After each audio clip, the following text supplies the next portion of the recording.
نحمدہ و نصلی علی رسولہ الکریم۔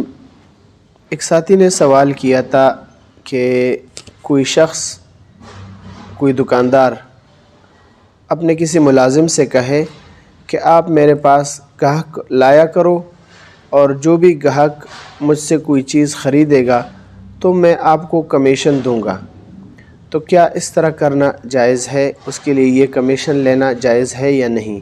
اس کے بارے میں شریعت مطہرہ کیا کہتی ہے؟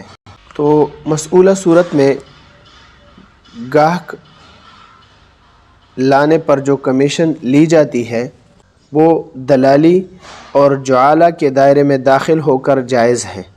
المدونۃ الکبریٰ جلد نمبر 3 صفحہ نمبر 466۔ اسی طرح الکامل فی فقہ اہل المدینہ جلد نمبر 2 صفحہ نمبر 754، مصنف لابن ابی شیبہ جلد نمبر 4 صفحہ نمبر 457، المستوعب جلد نمبر 2 صفحہ نمبر 32۔